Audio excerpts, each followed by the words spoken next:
जय जय रघुवीर समर्थ। शुका सारिखे पूर्ण वैराग्य जाचे, वसिष्ठा परे ज्ञान योगेश्वराचे, कवी वाल्मिका सारिखा मान्य ऐसा, नमस्कार तया सद्गुरु रामदासा। जय जय रघुवीर समर्थ। समर्थ रामदास स्वामी रचित मनाचे श्लोक क्रमांक 50 आज आपण पाहणार आहोत। जगी धन्य तो दास सर्वोत्तमाचा, असा चौथा शरण असलेल्या माळेतील हा चौथा श्लोक आहे। याच्यामध्ये समर्थांनी आपल्याला काय सांगितलं आहे?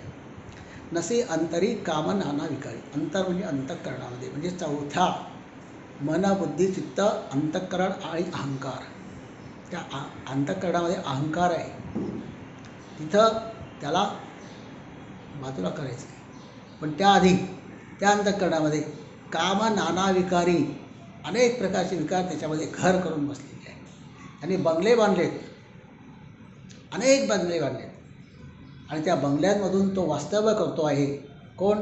काम म्हणजे इच्छा, अनेक प्रकारच्या इच्छा, अनेक प्रकारचे विकार, आणि तिथून तो खाली येतो, बुद्धीवरती नियंत्रण करतो, तिथून तो मनामध्ये येतो आणि मनामध्ये नियंत्रण करतो, आणि मग आमचं मन विकारग्रस्त होऊन जातं, आणि आमचं जीवन जे मुळातच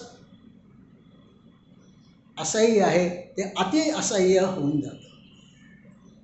ही अतिशयोक्ती जर टाळायची असेल तर नसे अंतरी काम नाना विकारी, त्या अंतःकरणामध्ये असलेल्या सर्व प्रकारच्या दुष्ट विकारी वासनांना तिलांजली दे, देऊच देऊ नको। कारण तिथं ते घर करून बसलेले असल्यामुळे तिथून बुद्धीवर, बुद्धीवरून मनावर, मनामधून 5 ज्ञानेंद्रियावर, 5 ज्ञानेंद्रियावरून 5 कर्मेंद्रियावरती नियंत्रण करतायत। ही शृंखला आहे। ही शृंखला तोडण्यासाठी तुला घाव मुळातच घालायला पाहिजे। एखादा विषारी वृक्ष जर तोडायचा असेल तर त्याच्या फांद्या तोडून चालत नाही, त्याचा आपल्याला मुळासकट तो उपटून टाकावा लागतो, आणि त्याचं मूळ ज्या भूमीमध्ये आहे त्या भूमीमध्ये जोपर्यंत ते मूळ गेलेलं आहे तितकं खोल जाऊन ते मुळाचं सगळ्यात शेवटचं टोकसुद्धा खोडून टाकावं लागतं। आणि म्हणून आमच्या अंतःकरणामध्ये असलेल्या अनेक प्रकारच्या नाना विकारी वासनांना आम्हाला दूर करायचं आहे। म्हणून म्हटलं आहे की नसे अंतरी काम नाना विकारी, उदासीन जो तापसी ब्रह्मचारी। ब्रह्मचारी या शब्दाची व्याख्या समर्थांनी या ठिकाणी सुंदर दिलेली आहे। ब्रह्मचारी कोणाला म्हणायचं की ज्याच्या अंतःकरणामध्ये अनेक प्रकारचे विकार जे आहेत, आमच्या साधनेमध्ये आड येणारे, आमच्या जगण्यामध्ये आड येणारे, आमच्या सुख आणि दुःख याच्यामध्ये समपातळी साधण्याच्या मध्ये अडचण निर्माण करणारे जे विकार आहेत, त्या सर्व विकारांच्या प्रती आम्ही उदासीन आहोत, ज्याला मराठीमध्ये इग्नोरन्स असं म्हणतात। निष्पाप। माझ्या मनामध्ये चोरी करायचं आलं नाही, आलं, मला डास चावला, त्याला मारावं का उडवून लावावं? मारला तर हत्या होते, उडवलं तर त्याचा जीव वाचतो, परंतु माझ्या जीवाला होणारे कष्ट त्यावेळेपुरते मी दूर करतो। मी काय करायचं आहे, मी त्याला उडवून लावायचं, परंतु त्याचा जीव कायमस्वरूपी जाईल अशी क्रिया मी नाही करायची। तो पुन्हा माझ्या घरामध्ये येतो आहे कारण आमच्या घराचा आजूबाजूचा परिसर, आमच्या घरातला परिसर अस्वच्छ आहे, हे मूळ कारण आहे। आम्हाला कोणाला भेटायचं आहे? सर्वोत्तमाला भेटायचं आहे। मग तो अस्वच्छ असलेल्या घरामध्ये वास्तव्य करणाऱ्या व्यक्तींच्या मार्फत तुम्ही त्याच्याकडे जाऊ शकणार आहात नाही। म्हणून आमचं घर स्वच्छ हवं। घर स्वच्छ असेल तर त्यामध्ये इतर कीटक आम्हाला त्रास देणार नाही, तर आमच्या साधनेमध्ये, आमच्या उपासनेमध्ये, आमच्या कर्मामध्ये व्यत्यय येणार नाही, आणि आमच्या मनामध्ये उत्पन्न होणारे अनेक प्रकारचे तमोगुणांमुळे जे नाना विकार आहेत ते अंतःकरणामध्ये स्थिर व्हायच्या आधीच नष्ट होतील।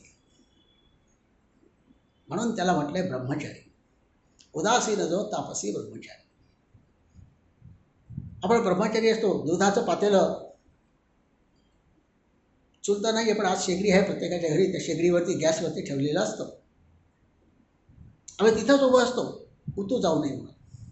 थोडा वेळ आणि काही कारणास्तव आमचं दुर्लक्ष झालं आणि तोच क्षण नेमका दूध उतू जाण्याचा असतो, आणि पुन्हाचं लक्ष पुन्हा तिकडे जातं आणि ते दूध ओतू जाऊ नये म्हणून आम्ही पटकन कुठलाही चिमटा फडकं कशाच्याही साधनाचा वापर न करता ते भांडं गॅसवर गरम गरम असं उचलतो, खाली ठेवतो.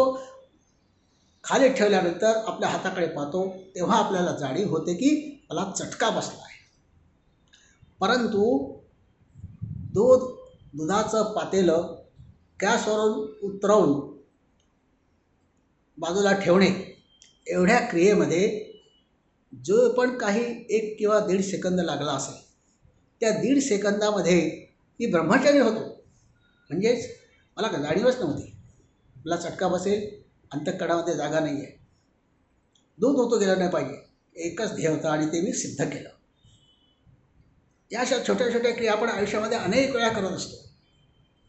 या छोट्या छोट्या क्रियांमधून आपल्याला शिकायचे आहे की ब्रह्मचारी म्हणजे काय आणि उदासीन म्हणजे काय. निवाला मनी लेश नाही तमाचा.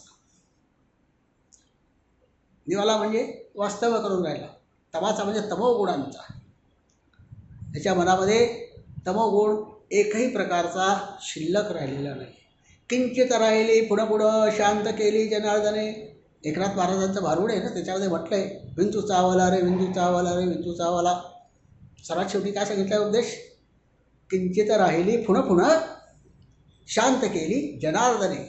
म्हणजे जो पण काही थोडासा तमोगुण शिल्लक राहिला असेल तो तमोगुण दूर करण्यासाठी जनार्दन सर्वोत्तम तोच आहे, तोच त्याच्यावर श्रद्धा ठेवल्यामुळे त्याने ती शांत केली आहे. आणि म्हणून असे भक्त जगी धन्य तो दास सर्वोत्तमाचा असं समर्थ आपल्याला या चरणातून या श्लोकातून सांगत आहे. त्याकडे आपण नीट काळजीपूर्वक आपल्या जीवन क्रियेमध्ये रोजच्या दिनचर्येमध्ये बारीक गोष्टींचा विचार करून अशा छोट्या छोट्या मार्गातून आपल्या मार्गामध्ये येणारे साधन मार्गामध्ये येणारे जे पण काही अडीअडचणी असतील त्याच्याकडे दुर्लक्ष करावं. परंतु हत्या होणार नाही, काही अजून पापकर्म तयार होणार नाही, अशा प्रकारे कर्म उपासना आणि ज्ञान या मार्गावर जीवन व्यतीत करावं. जय जय रघुवीर समर्थ.